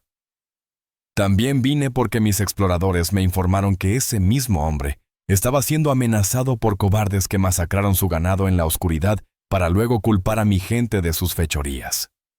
«Eso es una calumnia», exclamó Morrison con voz quebrada por el nerviosismo. Viento Alto esbozó una sonrisa carente de alegría. «Es una mentira. Entonces explícame por qué la herida en el cuello de la res fue realizada de izquierda a derecha como lo haría un hombre diestro. Mi pueblo corta de derecha a izquierda siguiendo las enseñanzas de nuestros ancestros». Bo observó el rostro de DeWitt, donde el entendimiento y el terror libraban una batalla visible. El jefe Comanche había señalado un detalle crucial que Bo había pasado por alto, una evidencia que probaba la culpabilidad de un hombre blanco. «Y dime», prosiguió Viento Alto, «¿por qué los símbolos tallados en el animal no tienen significado en ninguna lengua tribal conocida? Son simples marcas, hechas por alguien que pretendía imitar nuestros símbolos sagrados, sin comprender su verdadero significado». Un silencio abrumador descendió sobre todos. Incluso algunos colonos miraban ahora a DeWitt y sus allegados con expresiones de comprensión y repugnancia. El reverendo Bray, que había permanecido en silencio durante todo el intercambio, finalmente habló con voz temblorosa. «Sheriff DeWitt, ¿es verdad lo que dice? ¿De verdad sacrificaste el ganado de Bo para culpar a los indios?» DeWitt recorrió con la mirada el círculo de rostros, observando cómo la desaprobación crecía en los ojos de aquellos hombres, que minutos antes estaban dispuestos a seguirlo al combate. Su revólver seguía apuntando a Ahyoka, pero el arma se agitaba notoriamente en su mano. Yo solo intentaba proteger al pueblo», balbuceó. «¿Protegernos matando ganado inocente y mintiendo sobre ello?», cuestionó Bo con la voz cargada de repulsión. «Así defines la protección». DeWitt se giró hacia Bo con la mirada desesperada. «No lo comprendes. Si la gente cree que puede existir paz con estos salvajes, bajarán la guardia y acabarán masacrados mientras duermen. ¿Cómo sucedió en Iron Creek?, preguntó Bo con suavidad. O en Sand Valley, o en cualquiera de las otras poblaciones que devastamos durante la guerra. La pregunta impactó como un rayo. Varios colonos habían participado en esas campañas y habían presenciado las atrocidades que los soldados americanos eran capaces de cometer cuando actuaban sin restricciones. Viento Alto tomó la palabra nuevamente, su voz cargada con el peso de la sabiduría y la experiencia. He vivido lo suficiente para presenciar numerosas guerras, Sheriff. He visto las consecuencias cuando los hombres permiten que el miedo dirija sus acciones. He sido testigo de pueblos enteros desaparecidos, familias destrozadas, niños sin padres. Y siempre comienza igual, con mentiras pronunciadas por hombres que se creen superiores a los demás. Avanzó unos pasos, y su tono se volvió más cercano, más personal. Mi hija me contó que Bo Ramsey la auxilió sin conocer su identidad, que le proporcionó agua y alimentos sin pedir nada a cambio. Ese es el tipo de hombre que merece respeto sin importar su origen. Miró fijamente a DeWitt. Pero tú, Sheriff, has probado ser la clase de hombre que asesina en las sombras y responsabiliza a otros por su cobardía. Ese es el tipo de hombre que desprecio. El arma en las manos temblorosas de DeWitt se movió ligeramente, y por un instante Bo sintió que el sheriff podría estar lo suficientemente desesperado como para apretar el gatillo. Sin embargo, la voz serena de Ahioka atravesó la tensión como una flecha certera. No es necesario disparar, sheriff. Todos los presentes ya han comprendido qué clase de persona eres. Y no se equivocaba. Bo observó los rostros de los colonos y supo que el hechizo se había roto, que las mentiras de DeWitt habían quedado expuestas ante la luz de la verdad. Algunos mostraban vergüenza, otros perplejidad, pero ninguno parecía dispuesto a continuar defendiendo una causa que ahora sabían estaba construida sobre engaños. Con movimientos lentos, DeWitt bajó su revólver. Su semblante había perdido todo color y parecía haber envejecido una década en cuestión de minutos. Esto no ha terminado, murmuró, pero sus palabras sonaban vacías, carentes de convicción. Sí, respondió Viento Alto. Ha concluido, al menos por ahora. El líder comanche realizó una señal, y sus guerreros comenzaron a retirarse ordenadamente, manteniendo su formación mientras se alejaban del lugar de la confrontación. Naako evidenciaba su frustración por la ausencia de batalla, pero acató las órdenes de su jefe. Los colonos también empezaron a dispersarse, algunos intercambiando murmullos, otros cabalgando silenciosamente hacia el pueblo. El reverendo Bray se aproximó a Bo antes de partir. «Lo lamento, Bo», susurró. «Me dejé arrastrar por el temor por individuos que supieron manipular ese miedo para sus propios intereses». Bo asintió comprensivamente. El miedo puede empujar a las personas honorables a cometer actos terribles, reverendo. Lo fundamental es extraer enseñanzas de ello.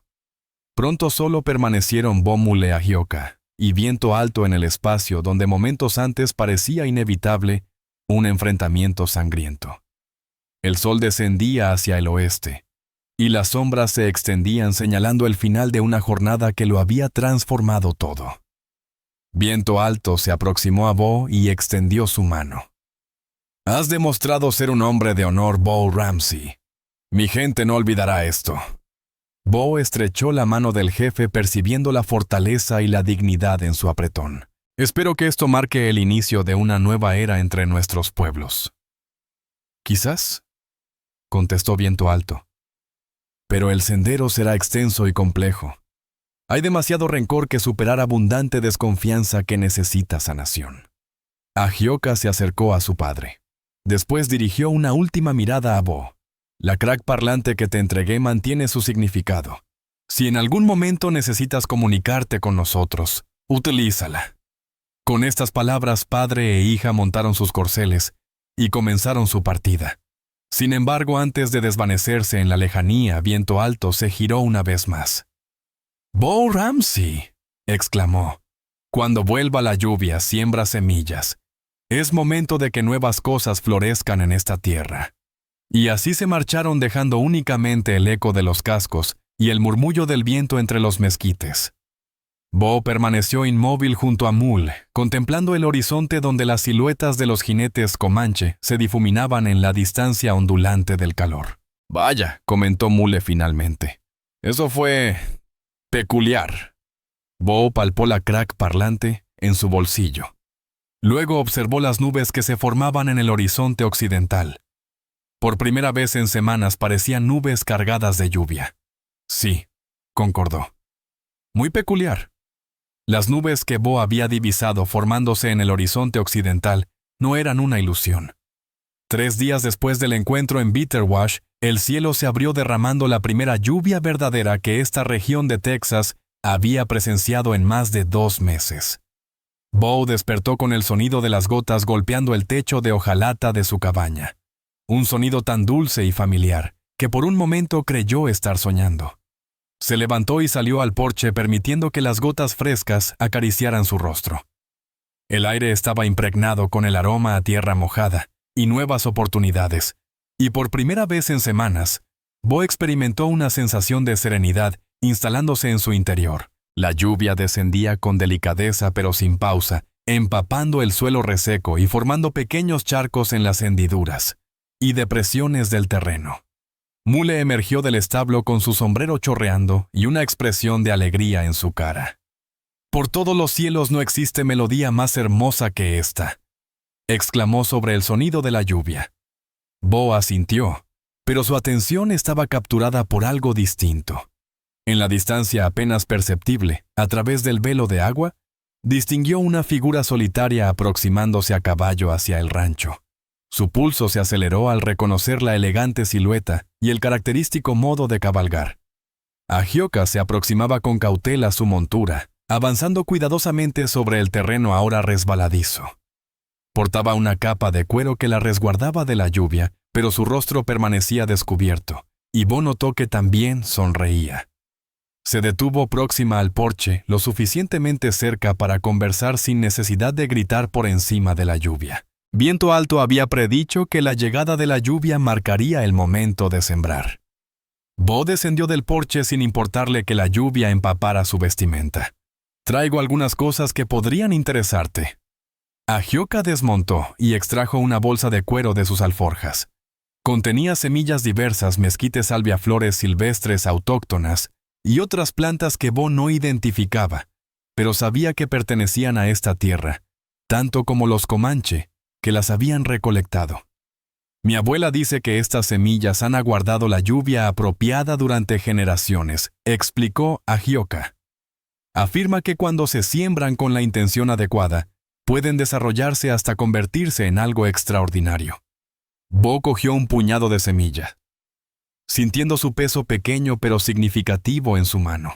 «¿Y cuáles serían las intenciones apropiadas?», Bo preguntó mientras contemplaba a Ahioka, quien lo observaba con esos ojos profundos que reflejaban tanto el sufrimiento como la esperanza de su pueblo. «Anhelo que estas plantas crezcan como un testimonio viviente de que distintas formas de vida pueden coexistir en armonía sobre la misma tierra, demostrando que la unión y el entendimiento pueden prevalecer sobre el conflicto», respondió con serenidad. Durante la siguiente hora se dedicaron a sembrar las semillas a lo largo del perímetro de la propiedad de Bo, justo donde sus tierras se fundían con los territorios ancestrales que los comanche habían utilizado tradicionalmente para sus cacerías y asentamientos. La tarea los dejó empapados y cubiertos de barro, pero ninguno manifestó incomodidad alguna. La lluvia persistía cayendo con suavidad constante, como si la propia naturaleza bendijera su labor compartida. Mientras sus manos trabajaban la tierra, sus voces tejían historias. Ahioka compartió relatos sobre su pueblo, sobre las costumbres que habían preservado a través de generaciones de adversidad y desplazamiento. Bo, por su parte, reveló sus experiencias en el ejército, los acontecimientos que había presenciado y las acciones que aún perturbaban sus noches, explicando cómo este rincón de tierra le había brindado una nueva oportunidad para redefinirse. «Mi padre expresa preocupación», confesó Ahioka mientras depositaba semillas de flores silvestres cerca del nuevo poste que Bo había colocado en reemplazo del dañado. «Sostiene que mantener la paz requiere más esfuerzo que librar una guerra, pues exige transformar los corazones, no solo las acciones. Bo asintió limpiando sus manos embarradas en su camisa. Tu padre posee gran sabiduría. Es más sencillo albergar aversión que comprensión, más fácil temer que confiar, pero no es imposible. Respondió mirando a Ahyoka. Tú eres prueba viviente de ello. El sonido de cascos aproximándose captó su atención. Desde el pueblo se acercaba un grupo reducido de jinetes, aunque esta vez su aproximación carecía de la hostilidad característica de visitas anteriores. Avanzaban con cautela sobre el terreno húmedo, y Bo observó que no portaban armas visibles. El reverendo Bray encabezaba la comitiva seguido por Tom Bradley y 3 comerciantes y ganaderos del pueblo. Notablemente ausente estaba el sheriff de Witt, quien según los rumores había sido persuadido por el consejo del pueblo para tomar un descanso indefinido de sus funciones. El grupo se detuvo a una distancia prudente y el reverendo Bray descendió de su montura. Se aproximó con pasos inseguros, su semblante reflejando una mezcla de firmeza y ansiedad. Bo, pronunció retirándose el sombrero pese a la persistente lluvia. Señorita, Ahyoka, esperábamos encontrarlos aquí. Bo se irguió manteniendo una postura alerta pero no amenazante. Reverendo, ¿en qué puedo ayudarles?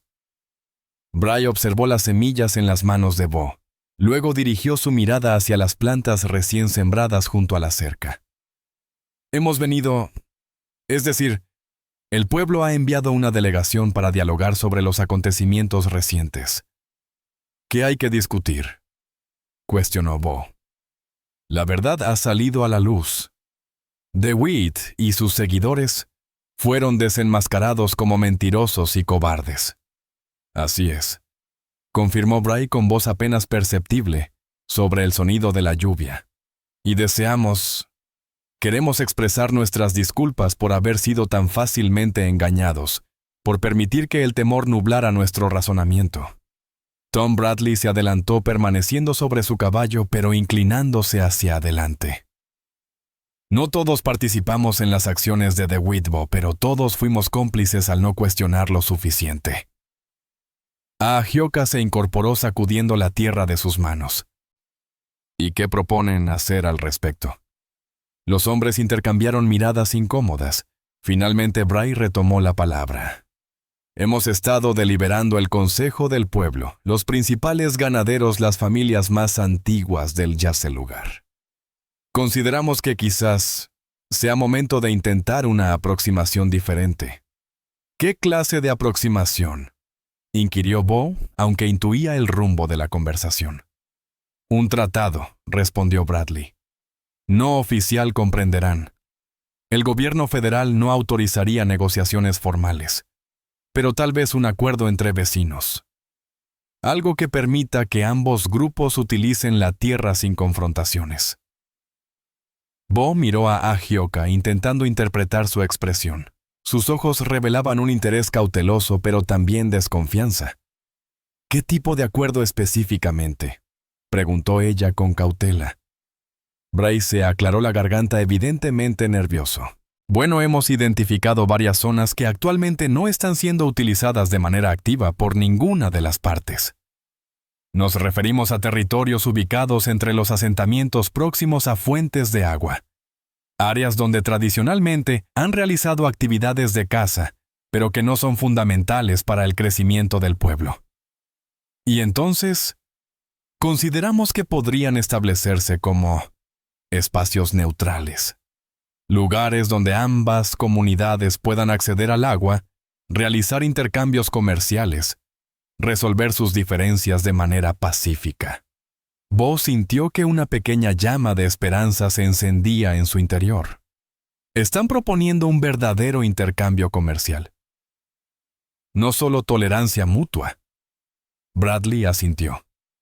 Su pueblo conoce estas tierras como nadie más. Dominan el conocimiento sobre plantas medicinales, la predicción del clima, técnicas ancestrales de caza que nosotros hemos olvidado o jamás aprendimos. Por nuestra parte, disponemos de herramientas, productos manufacturados y conexiones con mercados más amplios. Es una propuesta interesante, respondió Ahyoka con prudencia. pero necesitaría consultarlo con mi padre y el consejo tribal, y requeriríamos garantías concretas, no solo palabras. Por supuesto, afirmó Bray. Comprendemos que esto llevará tiempo. La confianza se construye gradualmente. Pero consideramos que el incidente de la semana anterior demostró que ambos bandos tienen más beneficios cooperando que enfrentándose. Uno de los hombres, un ganadero llamado Samuel Cross, dio un paso adelante. Bo, entendemos que esto te coloca en una posición complicada. Ser mediador entre dos grupos enfrentados durante décadas no es sencillo. Bo contempló las semillas en su mano, y luego las plantas que había estado sembrando con Agioka. No es más difícil que intentar hacer crecer algo en tierra empapada de sangre durante tanto tiempo. La lluvia comenzó a disminuir, transformándose de aguacero en una suave llovizna. Los hombres del pueblo iniciaron sus preparativos para partir. Sin embargo, antes de montar, Bray se aproximó nuevamente a Bo. «Hay algo más», susurró. DeWitt, antes de marcharse del pueblo, profirió algunas amenazas. Dijo que esto no había terminado, que tenía contactos influyentes en la administración territorial, que no verían con buenos ojos cualquier acuerdo con los nativos. Bo sintió una tensión inmediata en el estómago. ¿Qué clase de amenazas específicamente? Mencionó la posibilidad de solicitar la intervención de tropas federales y de iniciar una investigación sobre supuestas actividades antiamericanas en el condado. Podría estar alardeando, pero consideré que debías estar al tanto. Agioka había estado escuchando atentamente la conversación y su mirada se tornó severa. Es imperativo que mi padre sea informado de esto inmediatamente. Si llegan a enviar soldados, si se materializa una investigación federal, podría destruir cualquier posibilidad de alcanzar la paz, antes incluso de intentarlo.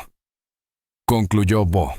Los representantes del pueblo se retiraron dejando a Bo y a Agioka de pie, bajo la suave llovizna, reflexionando sobre las implicaciones de lo que acababan de descubrir. El destello de esperanza que habían experimentado momentos antes, ahora se veía ensombrecido por la cruda realidad de las fuerzas mayores, que podrían estar conspirando contra ellos. ¿Cuál es tu opinión?, inquirió Bo. Agioka observó las semillas recién plantadas, y luego dirigió su mirada hacia el horizonte donde las nubes de lluvia comenzaban a disiparse, revelando fragmentos de cielo azul. Considero que mi abuela estaba en lo correcto respecto a las semillas que algunas han estado aguardando la lluvia apropiada durante generaciones, pero también creo que una vez que comienzan a brotar, es necesario resguardarlas de las tormentas venideras. Bo asintió comprendiendo la analogía. Entonces las protegeremos. Nosotros. Bo se giró para mirarla directamente. Si así lo deseas, si crees que vale la pena intentarlo. Agioka sonrió, mostrando la primera sonrisa genuinamente sincera que Bo había presenciado en su rostro. Creo que hay cosas que merecen el esfuerzo de intentarse incluso cuando no hay certeza de su éxito. Esa noche, después de que Agioka partiera para informar a su padre sobre la propuesta del pueblo, Bo permaneció en su porche con una taza de café, contemplando las estrellas que ahora brillaban a través de las nubes dispersas. La lluvia había purificado el aire dejándolo fresco y limpio, y por primera vez en meses pudo escuchar el murmullo del agua fluyendo por arroyos que habían permanecido secos durante demasiado tiempo. Mule se acercó a él sosteniendo su propia taza de café y mostrando una expresión contemplativa. ¿Piensas que tendrá éxito?, preguntó. Esta iniciativa de paz entre los pueblos. Bo meditó la pregunta detenidamente. No puedo asegurarlo, existe demasiada historia que reconciliar, demasiado rencor de ambas partes. Y ahora debemos mantenernos alertas por DeWitt y cualquier obstáculo que pueda generar desde el exterior. Sin embargo, hace apenas 7 días parecía inconcebible que comanches y colonos pudieran compartir un espacio sin desencadenar violencia. Y no obstante, allí estábamos dialogando en lugar de enfrentarnos. Mule asintió pausadamente. Supongo que eso representa un avance. Es un primer paso, afirmó Bo, y en ocasiones un primer paso es suficiente para iniciar el cambio. Al amanecer siguiente, Bo descubrió que la lluvia había cesado por completo, dejando tras de sí un mundo purificado y renovado. El sol resplandecía sobre los charcos que espejaban el firmamento, y el ambiente estaba impregnado con la fragancia de la tierra húmeda y la vegetación revitalizada. Se dirigió a examinar las semillas que él y Agioka habían sembrado la jornada anterior con la esperanza de detectar quizás algunos brotes iniciales. Lo que encontró lo dejó paralizado. A lo largo de toda la hilera donde habían plantado diminutos tallos verdes, ya emergían del suelo. Parecía inverosímil. Las semillas no podían haber germinado con tal rapidez. Sin embargo, ahí estaban pequeños brotes de vida nueva, abriéndose paso hacia la luz solar. Bo se inclinó para inspeccionar más detalladamente una de las plantas maravillado por su vigor y perseverancia. Mientras observaba, percibió el sonido de cascos aproximándose y alzó la vista para ver a Agioka cabalgando en su dirección. Desmontó cerca de donde él estaba arrodillado, su rostro reflejando el mismo asombro que experimentaba Bo. «¿Cómo es posible esto?», preguntó arrodillándose a su lado. «No lo sé», respondió Bo. «Quizás algunas semillas han estado esperando tanto tiempo, que cuando finalmente encontraron las condiciones ideales, crecieron más velozmente de lo que cualquiera hubiera imaginado posible», completó Agioka. Permanecieron inmóviles por un instante dos almas de universos distintos, contemplando el sutil pero trascendental prodigio de la vida brotando del suelo empapado por la lluvia. En la lejanía, Bo percibía los sonidos de la vida retomando su curso, el trinar de las aves, el mugido del ganado, y la suave brisa meciendo las ramas de los mezquites. «Mi padre desea conversar contigo», expresó Agioka, después de un momento junto con algunos hombres de la comunidad. «Dice que si vamos a emprender este camino debemos hacerlo de manera apropiada». Bo asintió, aunque su mirada permanecía fija en los brotes emergentes. «¿Sabes algo? Creo que tu abuela quizás tenía razón sobre más cosas, además de las semillas. ¿A qué te refieres?». Bo se incorporó sacudiendo la tierra de sus manos. «Pienso que tal vez algunas cosas han estado aguardando las circunstancias precisas para florecer durante mucho tiempo. La paz, el entendimiento, la confianza mutua. Y quizás, solo quizás, estamos comenzando a crear esas circunstancias». Agioka sonrió, y también se puso de pie. «Entonces deberemos cuidar con esmero estas plantas, tanto las que crecen en la tierra, como las que florecen entre nuestros pueblos». Bo contempló el horizonte donde podía distinguir el humo ascendiendo desde la aldea lejana. Pero esta vez no era el humo de la aversión o el temor. Era el humo de los hogares y las herrerías de la vida cotidiana, siguiendo su curso natural. Quizás Viento Alto estaba en lo correcto. Tal vez era el momento para que nuevas cosas florecieran en esta tierra. Y posiblemente con dedicación, paciencia y un poco de fe. Algunas de estas nuevas creaciones podrían desarrollar raíces lo suficientemente profundas para resistir las tormentas que inevitablemente llegarían. El río Pecos continuaba su curso ya no con indiferencia, sino transportando la promesa de la lluvia recién caída y la renovación que había traído consigo. En las orillas donde las tierras de Bo se fundían con el territorio ancestral de los Comanche, diminutos brotes verdes se elevaban hacia el cielo, testimonios silenciosos de que incluso en el terreno más árido, bajo las condiciones propicias, la belleza podía emerger y prosperar. El mañana permanecía incierto, colmado de retos y posibles amenazas. Sin embargo, por primera vez en mucho tiempo, Bo Ramsey sentía que la esperanza renacía en su interior. Había sembrado semillas tanto físicas como simbólicas, y ya comenzaban a dar sus primeros frutos. Era suficiente. Por ahora era más que suficiente. A continuación te aguardan dos relatos fascinantes. Simplemente selecciona la imagen que desees y la historia comenzará.